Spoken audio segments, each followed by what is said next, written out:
Buenos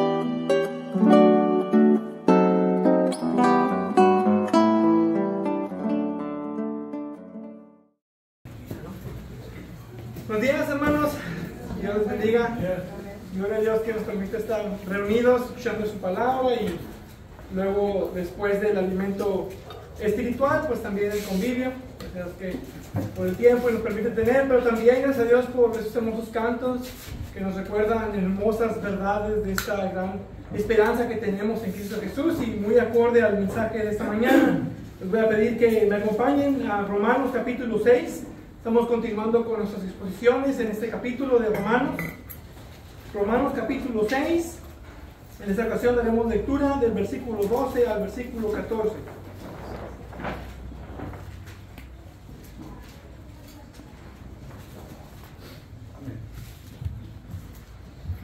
Romanos capítulo 6. Empezando desde el versículo 12. Dice la palabra de Dios en esta mañana: por tanto, no reine el pecado en su cuerpo mortal, para que ustedes no obedezcan a sus lujurias, ni presenten los miembros de su cuerpo al pecado como instrumento de iniquidad, sino preséntense ustedes mismos a Dios como vivos entre los muertos, y sus miembros a Dios como instrumentos de justicia. Porque el pecado no tendrá dominio sobre ustedes, pues no están bajo la ley, sino bajo la gracia. Padre Dios eterno, te damos gloria y honra y estamos agradecidos porque nos permites estar en esta mañana reunidos. Te pido por aquellos que no pudieron acompañarnos en esta mañana, por salud o otras cuestiones, yo te pido que seas con ellos, les bendigas, y gracias también te damos los que podamos estar aquí, poder ser expuestos a tu palabra. Te pido que nos hables, nos instruyas y nos guíes en ese caminar cristiano en el cual tú nos has llamado. Háblanos en esta mañana por medio de esta porción, en el nombre de Jesucristo lo pedimos. Amén. Amén.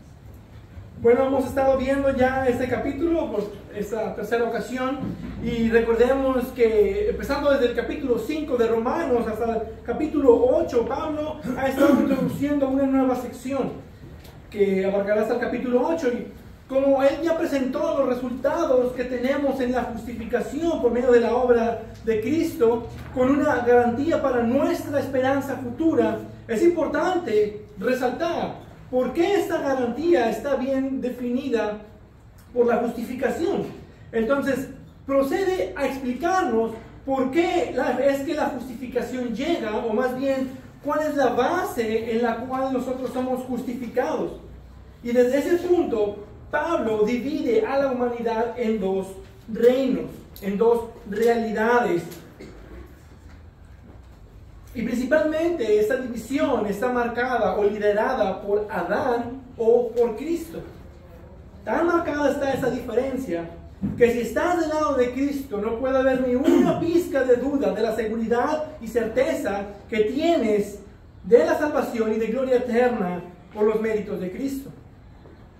Anteriormente en este capítulo hemos estado estudiando desde el versículo 1 al 11, que nos habla acerca de que cuando el pecado abunda, sobreabunda la gracia. No es en sí una libertad o una licencia para andar libres en el pecado. Y nos explica por medio de mostrarnos cómo es nuestra relación con el pecado y nuestra nueva posición bajo la gracia redentora de Dios. Recordemos también que Pablo comienza todo esto porque nos explica cómo es que llega la justificación. ¿Cómo es que pasamos de ser del viejo hombre al nuevo hombre? Del antiguo dominio de muerte al nuevo dominio de vida en Cristo Jesús. Y la primera es esta marca que nos habla en Romanos capítulo 5 acerca de las cabezas federales. Hay un cambio de representante federal. Antes estábamos representados federalmente por Adán y todo lo que él hizo aplica para nosotros, y ahora estamos representados federalmente en Cristo y todo lo que él hizo aplica para nosotros. Y aquí en el capítulo 6 encontramos tres marcas. Nos muestra el cambio de la persona, se refiere al viejo hombre y al nuevo hombre o a la nueva vida en renovación de vida. Otra marca es el cambio de amo o maestro. Ya no somos esclavos del pecado, ahora somos esclavos de Dios y de la justicia. Y la tercera marca que podemos ver en este capítulo es la que veremos hoy, y es el cambio de gobernador. Antes éramos gobernados por la ley y el pecado, pero ahora somos gobernados por la gracia. Y observamos la ocasión anterior algo muy notorio. Hasta este punto en la carta, Pablo no había usado ningún imperativo. Él no ha mandado nada. Por 5 capítulos, casi 6 capítulos, 5 capítulos y medio, él no ha mandado nada. No ha habido ningún imperativo en toda la carta. Ha explicado el Evangelio hasta este punto en el que la vida cristiana tenemos que lidiar con el pecado. ¿Cómo puede ser que, habiendo sido yo justificado y muerto al pecado, aún haya pecado en mi vida? Ni un solo mandato hasta el versículo 11 del capítulo 6, cuando dice: así también ustedes considérense muertos para el pecado, pero vivos para Dios en Cristo Jesús. Y esto nos dice algo muy importante. Entender el Evangelio claramente es crucial para poder vivir el Evangelio. A veces queremos correr y ir directamente a lo práctico, poner atajos o accesos directos a los cómo debo vivir o cómo debo de ser. Y el asunto es que no puedes entender y determinar el cómo vivir la vida cristiana sin entender primero la doctrina bíblica, comenzando primeramente del Evangelio. Un entendimiento correcto del Evangelio moldeará nuestra vida. Tomen por ejemplo Efesios 5, cuando Pablo instruye acerca del matrimonio. Él usa el Evangelio para describir los roles en el matrimonio. Y aquí es donde la carta se vuelve un poco más práctica también. Y en este pasaje vemos cómo es que esta doctrina afecta nuestro vivir como cristianos. Ahora comenzamos a toparnos con imperativos que aplican a aquellos que ahora están en Cristo Jesús y justificados solo en base a la obra de Cristo. Pablo comienza a decirnos cómo es que vivimos la vida cristiana en base a esa esperanza certera y segura de la gloria futura que tenemos asegurada en Cristo, que es el tema principal del capítulo 5 hasta el capítulo 8. Esa garantía segura de que si tú has creído, has sido justificado, y si has sido justificado, tienes gloria eterna. Y veremos en esta ocasión exhortaciones prácticas de lo que ahora somos en Cristo en comparación de lo que antes éramos en Adán. Y todo el capítulo 6 nos ha estado poniendo y nos seguirá poniendo bajo 2 dominios. Estamos bajo gracia o estamos bajo la ley y por lo tanto bajo pecado. De hecho, la Confesión Bautista de Fe de Londres de 1689, cuando se refiere a los descendientes de Adán, los refiere estando bajo el pacto de obras o bajo el pacto de gracia. Es uno o el otro. O te representa Adán o te representa Cristo. ¿Te representa Adán, que ya perdió, o te representa Cristo, que ya venció? Toda la idea de Pablo hasta ahora llega a este punto. Como muertos al pecado y vivos para Dios, el pecado ya no reina. Ya no tiene poderes gobernantes sobre los cristianos. Habiendo muerto con Cristo, estamos muertos en pecado y vivos para Dios. Y Pablo dice así también: nosotros debemos vivir, debemos considerarnos muertos al pecado y vivos para Dios en Cristo Jesús. Ese es el primer imperativo que encontramos, que debemos vivir en esa consideración. Entonces, aunque seamos libres de su poder, todavía tenemos que lidiar con el pecado. Pero también esa libertad incluye una libertad para pelear contra ese pecado. Debemos constantemente ser recordados que el pecado tiene poder, pero tenemos un mejor poder para resistirlo. Ya no debemos vivir como si el pecado aún tuviera una autoridad sobre nosotros.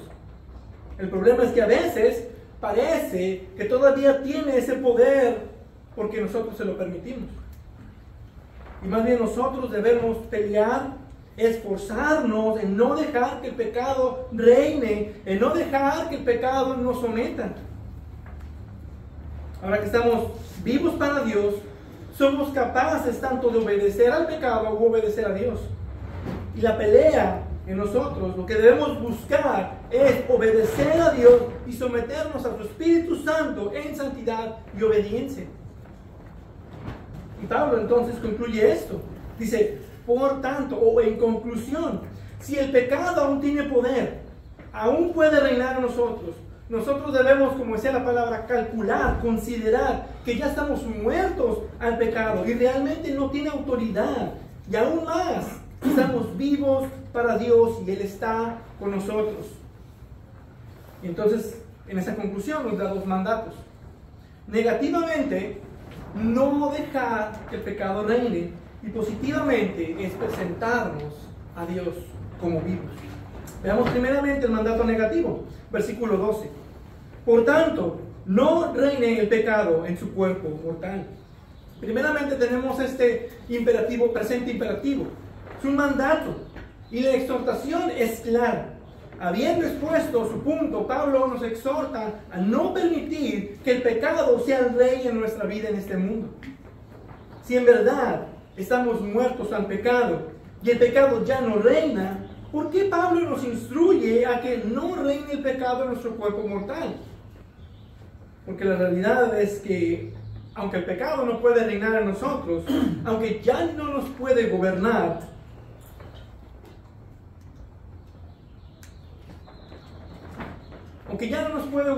el pecado de alguna manera aún puede reinar en nosotros.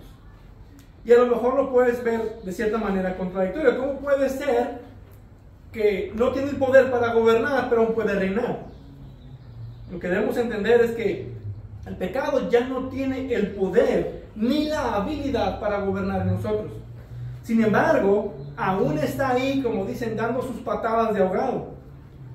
Es que con esa fuerza que aún le queda, nos engaña en nuestra propia concupiscencia. Este cuerpo de muerte en el cual aún estamos está sujeto al pecado todavía. Esas sobras de nuestra vieja naturaleza están aún ahí intentando gobernar sobre nosotros. Y el problema es que, siendo engañados por el pecado, cedemos a darle el poder que supuestamente no debería de tener. Lo que nos dice es que aún el pecado aún puede controlar nuestro cuerpo mortal. El cuerpo mortal del creyente, hasta el punto incluso de esclavizarlo. Un cristiano sí puede llegar a ser esclavo del pecado si se le permite. Sin embargo, no quiere decir que el pecado tenga el poder de vuelta o el reino de vuelta. El problema es que se lo permitimos. Por eso Pablo nos dice eso, y ese llamado a esa exhortación: no se lo permitas, no dejes que el pecado reine.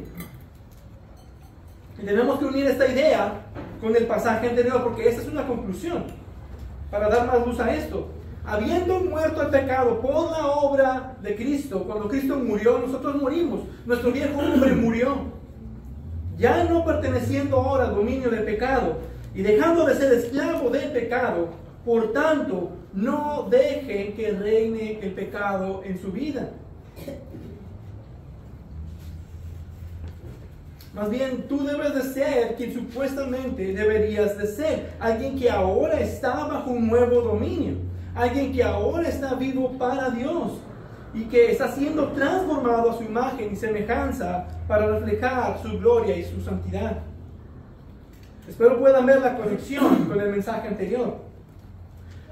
Si tú ves a un esclavo, tomando la ilustración anterior, si tú ves a un esclavo que nunca ha sido puesto en libertad y le dices: deja de comportarte como esclavo, entonces, ¿qué estoy haciendo? Me estoy burlando de su estado de esclavo, porque la realidad es que es un esclavo y por más que quiera hacer otra cosa, no puede dejar de ser y actuar como un esclavo. Y si ese esclavo ha sido puesto en libertad, recordando la ilustración anterior, ese esclavo murió para su amo y ahora ha sido resucitado a su nuevo amo. Entonces ahora le puedes decir que deje de comportarse como esclavo. Y no solo tiene sentido porque realmente ya no es un esclavo, murió para su amo, sino que ahora en realidad de que no es un esclavo, ya no tiene por qué seguir siendo y comportándose como esclavo. Y eso da fuerza y validez y motivación al comando, al mandato de dejar de comportarnos como algo que ya no somos. No necesita sentirse como un esclavo y de hecho no tiene por qué seguir actuando como esclavo. Y esa es la fuerza del imperativo del versículo 12. No reine el pecado en sus vidas porque ya hemos muerto al pecado. El pecado ha perdido su dominio sobre ti. Moriste a ese dominio, ya no estás en ese ámbito de la existencia. Ya has resucitado, has sido traído a una nueva vida en la cual ahora no reina ese pecado y no debes permitir que reine ese pecado en ti. Y debes creer esto, debes creerlo así. Y bajo esa perspectiva, tu completa aceptación de esa realidad ahora como alguien que está vivo en Dios y muerto al pecado, ya no bajo la condenación del pecado. Tomas toda esa perspectiva que tienes ahora unido a Cristo y tu nuevo amo, quien se ha levantado de los muertos y Él te ha resucitado, unido a Él. Con toda esa perspectiva y confianza, no permitas que reine el pecado en tu cuerpo mortal. No permitas que el pecado te someta nuevamente a esa esclavitud de la cual fuiste liberado. Ahora, hay una implicación de dejar reinar el pecado. El versículo 12 dice: no reine el pecado en ustedes para que ustedes no obedezcan a sus lujurias.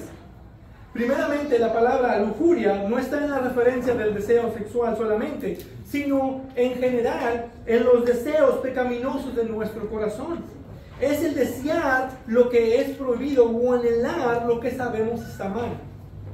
Esa palabra la usa también Santiago, sino que cada uno es tentado cuando es llevado y seducido por su propia pasión.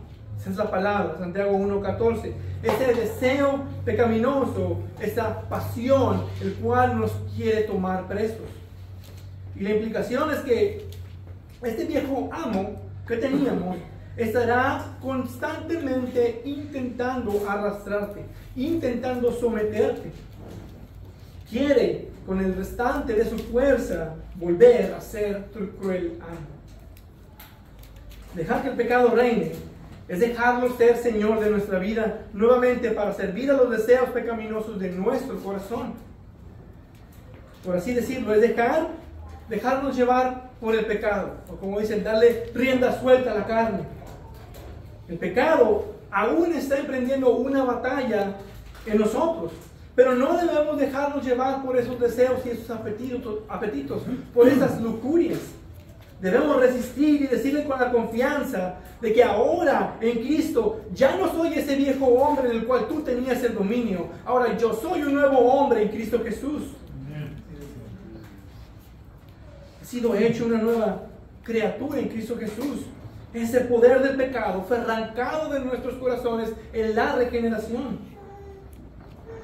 Nuestros corazones, nuestro centro de voluntad, nuestro centro de deseos, ya no tiene el pecado poder sobre esto. El pecado que aún está en el corazón e intenta tomarlo de vuelta ese gobierno, pero ya no tiene el gobierno.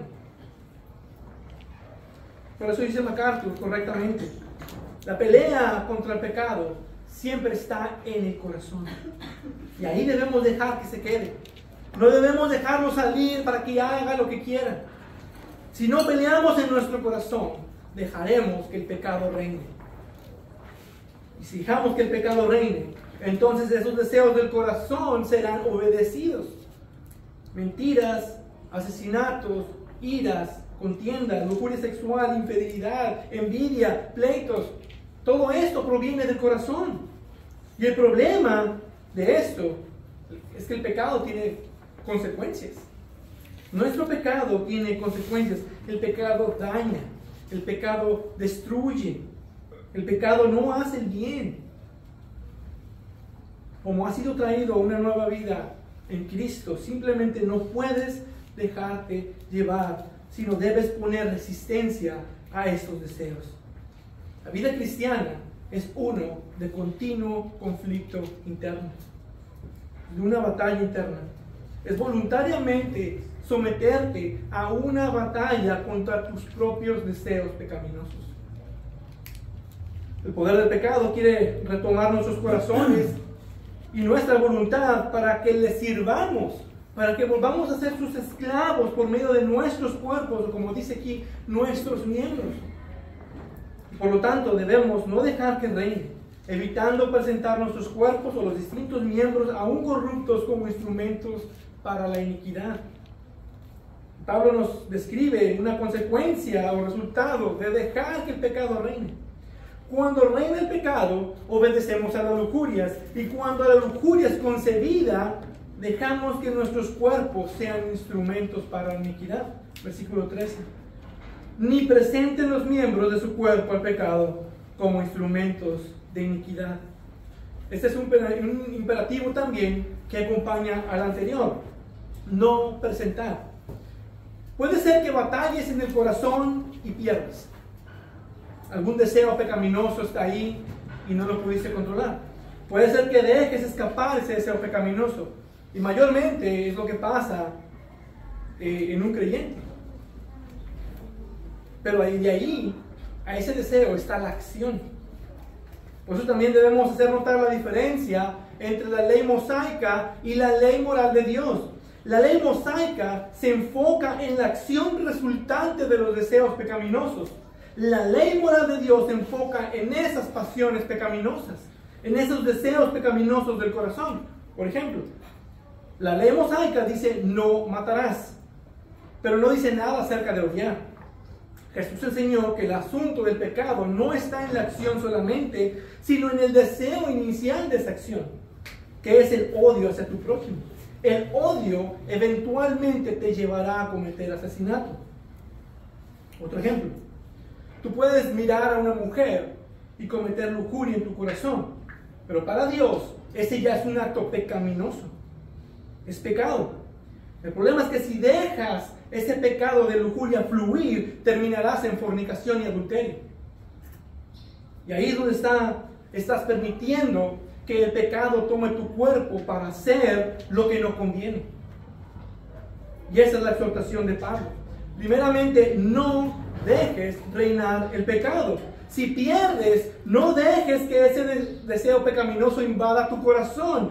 Si pierdes, no dejes que ese deseo tome los miembros de tu cuerpo para pecar.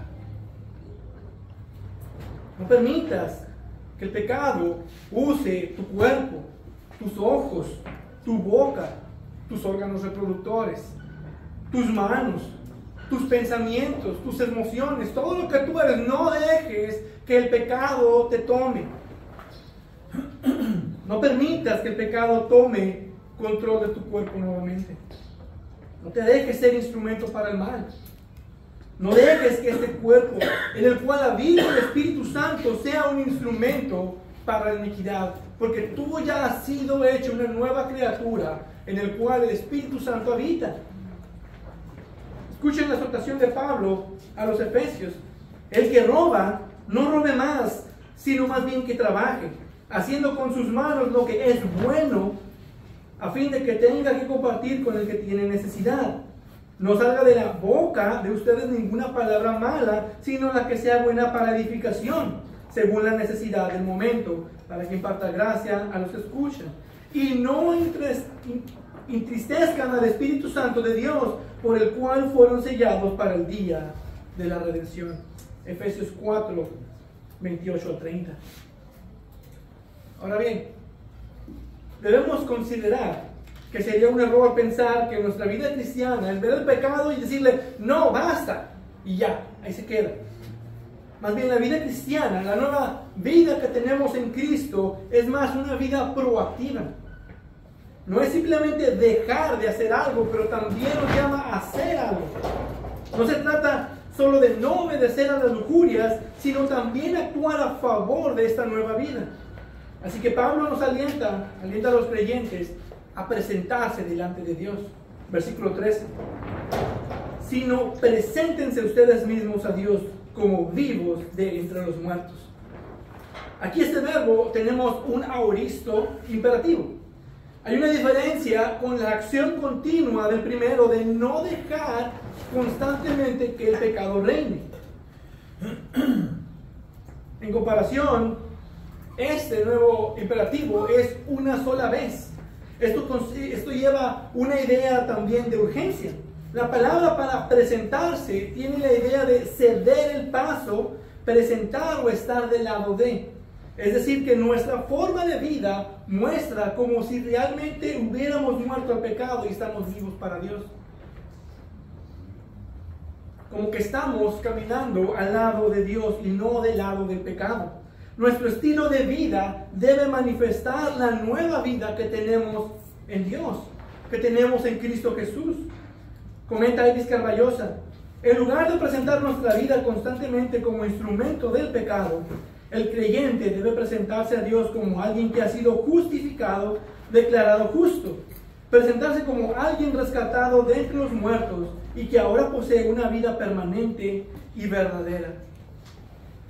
Y la idea de que es un solo acto, porque realmente ya hemos sido salvados una vez y para siempre. Ya fuimos declarados justos. Ya no habitamos en el reino del pecado, sino ahora estamos en el reino de la gracia y de la justicia. Amén. Y aún más, el Espíritu Santo habita en nosotros. Y todos estos actos son una sola vez. Una sola vez pasa esto. El Espíritu Santo no va y viene cada vez que pecamos. Él habita en nosotros. No somos declarados justos y luego culpables y luego justos. No, la justificación es un solo acto de Dios. Pasa una sola vez en el tiempo. Morimos al pecado en Cristo una sola vez, porque Cristo solo murió una sola vez. Son actos únicos en la vida del creyente cuando creemos.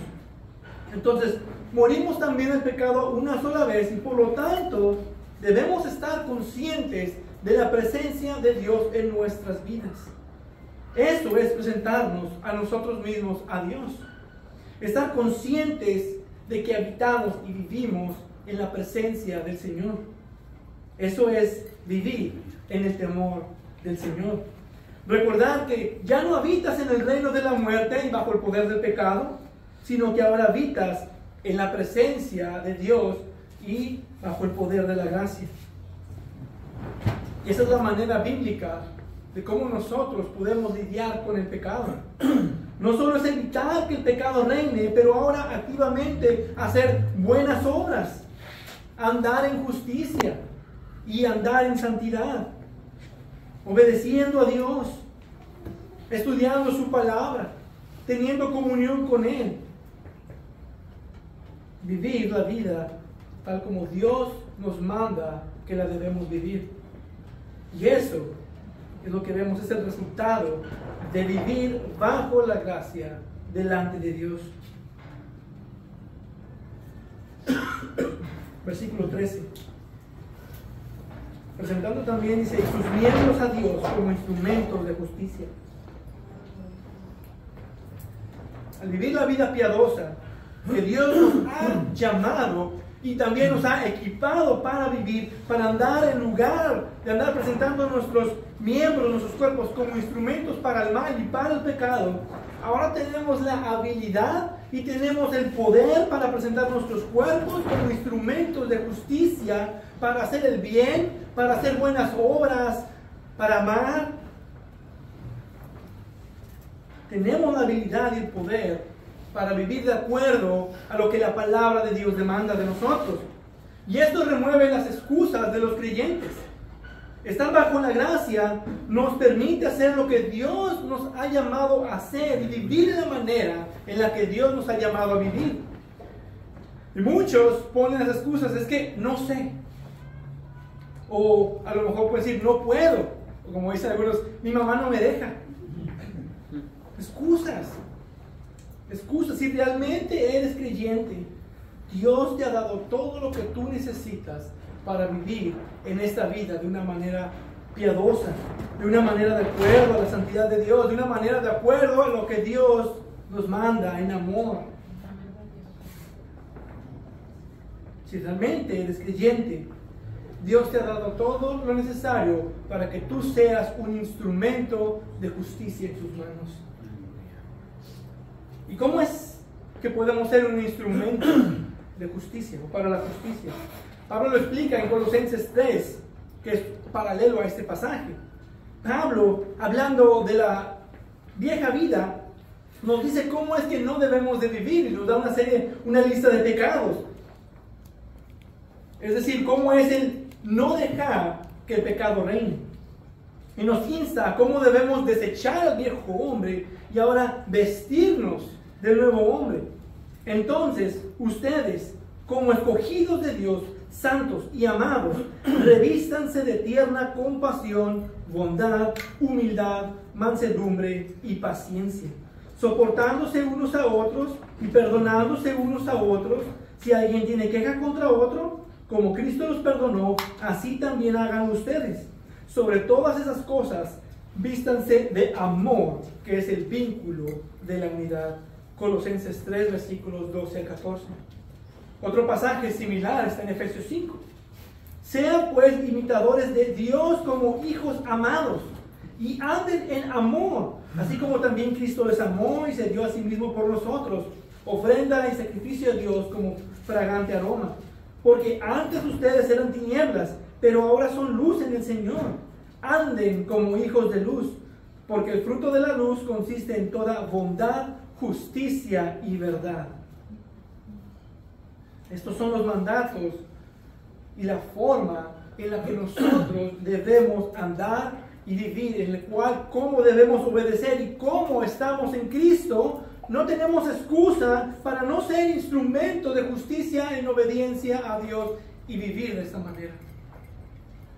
En toda bondad, justicia y verdad, en amor como hijos de luz, imitadores de Dios.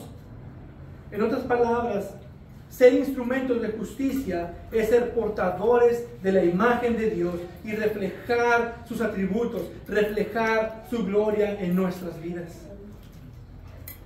Y dejar que esa luz de la gloria de Dios brille por medio de nuestras vidas y de nuestras buenas obras, y vean y glorifiquen a Dios el Padre. Amén. Dejar que el reino de Dios gobierne dentro de nosotros y se exprese a través de nosotros cuando obedecemos a Dios, cuando lo obedecemos a Él y vivimos en verdad, en amor, en justicia, en paciencia, en bondad, en perdón, en gracia.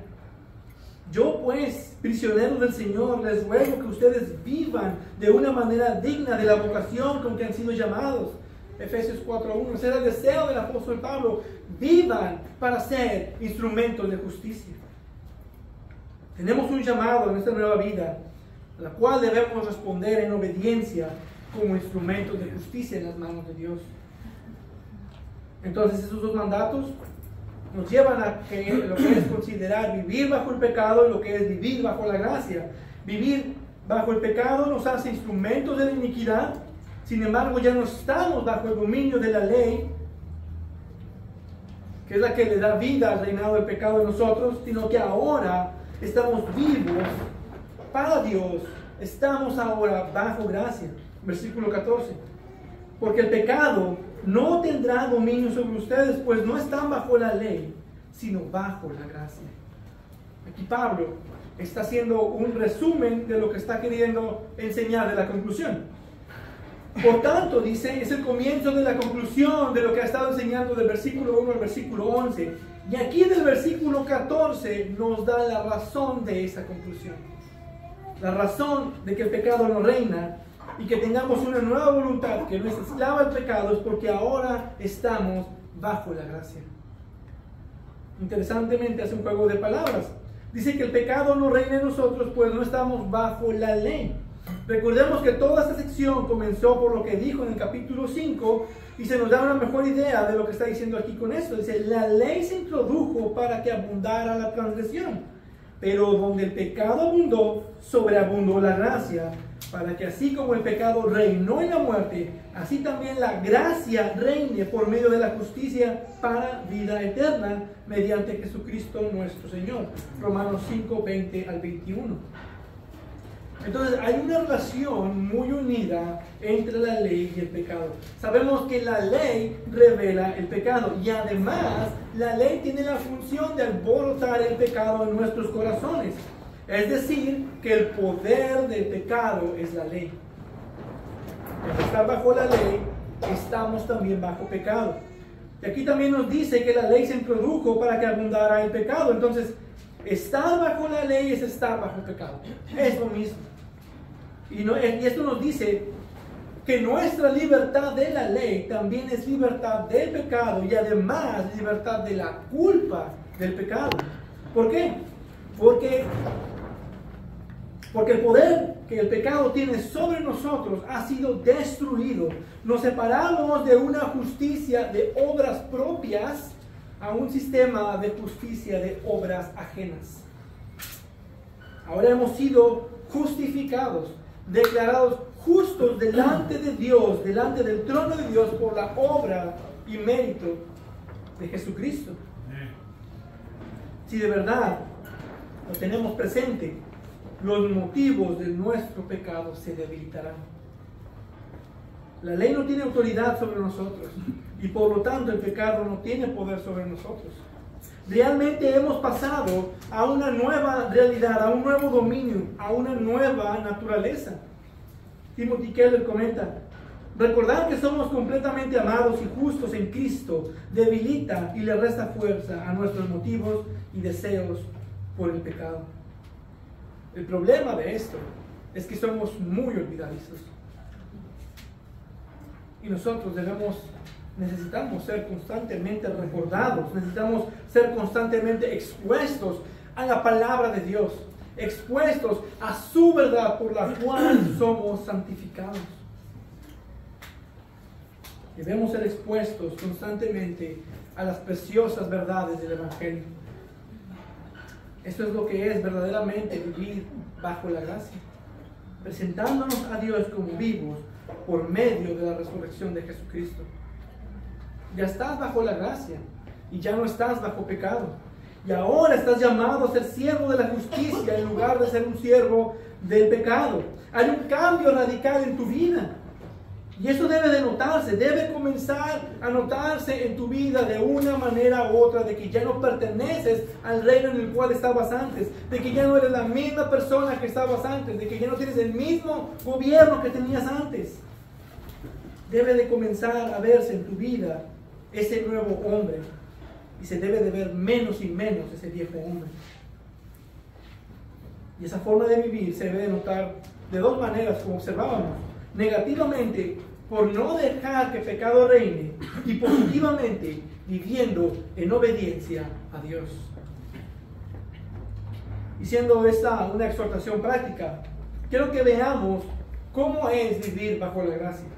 Quiero dejar 3 exhortaciones prácticas de todo este pasaje que hemos estudiado en esos 3 sermones. ¿Cómo afectan estas verdades a mi vida como cristiano? ¿Cómo es que ahora vivo bajo la gracia? Pablo describe en este pasaje que todo creyente ha muerto al pecado y se le ha dado vida para estar vivo para Dios. Ese es el primero. Todo creyente ha muerto al pecado y le ha sido dado vida para estar vivo para Dios. Ya no es un esclavo del pecado. Si tú eres creyente, esta verdad es una realidad en tu vida. No hay tal cosa monstruosa como algo intermedio. ¿Sí? No hay tal cosa como un cristiano zombie. Está muerto pero vivo. No hay tal cosa, como lo llaman algunos, lo han llamado, decir así, la doctrina del cristiano carnal. No puede ser tal cosa como que está vivo para Dios, pero de alguna manera también sigue vivo el pecado. No podemos tener 2 amos. Ninguno puede servir a 2 señores, porque o aborrece a uno y amará al otro, o se apegará a uno y despreciará al otro. No pueden servir a Dios y al pecado. Lucas 16:13 parafraseado. No puedes servir a Dios y al pecado. No puedes tener 2 señores. Entonces esto nos enseña que no hay diferentes tipos de cristiano. O eres cristiano o no eres cristiano. O estás en Adán o estás en Cristo. O estás bajo la ley o estás bajo la gracia. Segundo, Cada creyente que ahora es una nueva criatura en Cristo debe constantemente y deliberadamente batallar con el pecado remanente. Verán, el pecado ha sido destronado de nuestro corazón. Su poder dominante ha sido roto. Las cadenas que nos ataban ya están rotas. Pero eso no significa que el pecado ha sido erradicado. Y esto debe alertarnos a estar activamente vigilantes. Porque la santidad no es algo que mágicamente aparece. Como ya moriste al pecado, entonces ya no hay pecado y la santidad simplemente fluye como un río sin bloques. No es así de sencillo. A pesar de que hemos sido librados del poder del pecado, aún debemos batallar con el pecado. Su estatus ha cambiado, su intensidad de poder ha cambiado, nuestra relación con el pecado ha cambiado. Sin embargo, aún está vivito y coleando en nosotros. Ya no tiene dominio, pero su presencia molesta con todas sus facultades aún está en nuestro corazón, en el corazón de cada creyente. Está presionando, como dice Romanos 7, que aún cuando queremos hacer el bien, el mal ahí está presente. Es una gran advertencia de que nadie, absolutamente nadie está exento de caer en el peor pecado. No estamos fuera del peligro, de la posibilidad de caer en un pecado escandaloso. Nadie lo está. Veíamos la ocasión pasada que esa es la razón por la cual la Biblia nos deja varias exhortaciones a cuidar la salvación, a no dejarnos caer. Nunca estamos en una posición en esta vida en la cual podemos tener un día de playa tranquilo, tomando el sol, relajado, sin guerra espiritual. En la vida cristiana simplemente no puedes quedarte pasivo. Cada creyente debe constantemente y deliberadamente batallar con el pecado remanente de su corazón. En tercer lugar, cada creyente, al batallar contra el pecado, debe constantemente presentarse delante de Dios como lo que es realmente. Cada creyente que ha muerto al pecado y se ha hecho vivo para Dios en Cristo, debe batallar aún con el pecado remanente y debe de hacerlo desde esta perspectiva. Que ese creyente ya no es el viejo hombre que era antes, que realmente ha muerto su antigua naturaleza. El poder para vencer el pecado radica en la creencia de que ya no somos sus esclavos, pero también en la práctica de constantemente estar santificándonos por medio de su verdad y preparándonos para toda buena obra por medio de su palabra. Como un nuevo hombre justificado, ahora debe servir a su nuevo amo como un instrumento de justicia. Y un ejemplo de esto lo podemos ver con David. Cuando David enfrentó a Goliat, él no fue con la confianza de que él tenía las fuerzas suficientes para derrotarlo, incluso la estatura para derrotar al gigante Goliat. Más bien se levantó contra Goliat con la confianza que el Señor estaba con él, que Dios era su castillo y su refugio, que el Señor lo iba a entregar en ese día en su mano. Esa era su confianza. Pero su confianza no radicaba en simplemente presentarse delante de Goliat y dejar que se cayera.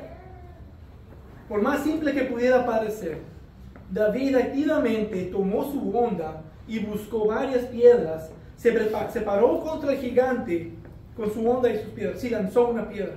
Activamente buscó derrotar a Goliat, no con la esperanza de que él lo iba a derrotar, pero con la esperanza de que Dios lo iba a derrotar por él. Y aún después de que Dios lo tumbara con la piedra, David fue corriendo a quitarle su espada y le cortó la cabeza.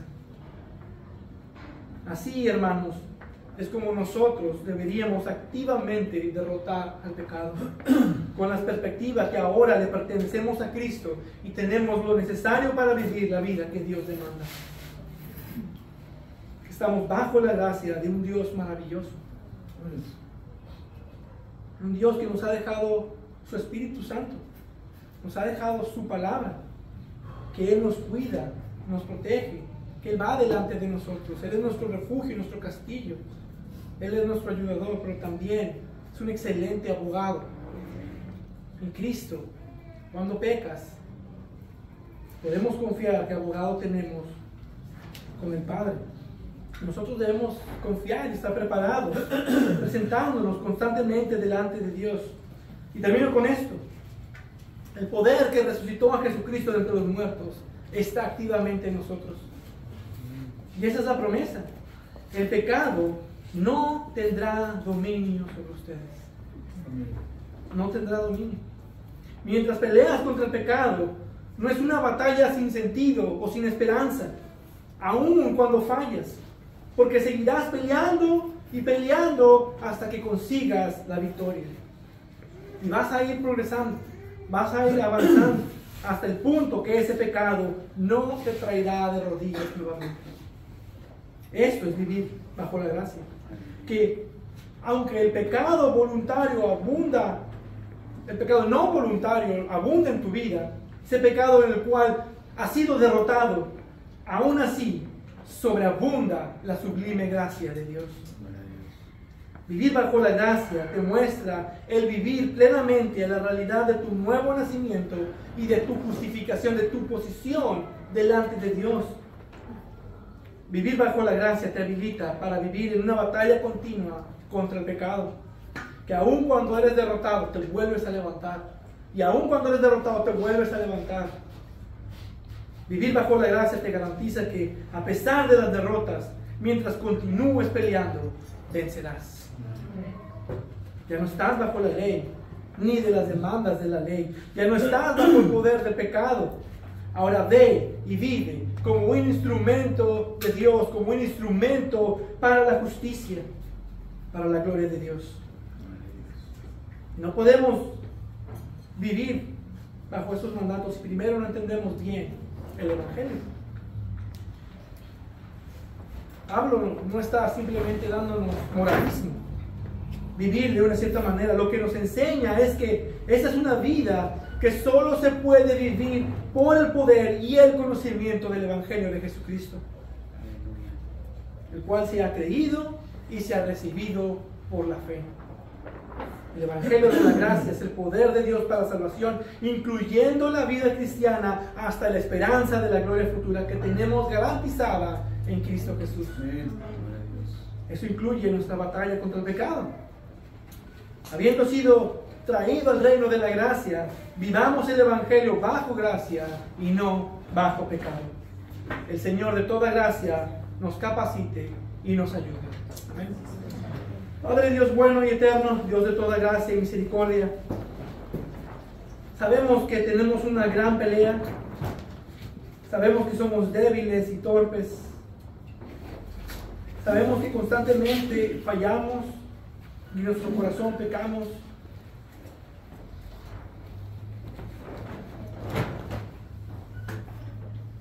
Podemos a veces sentirnos derrotados, a veces sentir que no hay esperanza para nosotros, pero la tenemos en Cristo Jesús, una esperanza segura, las fuerzas para levantarnos nuevamente y seguir peleando.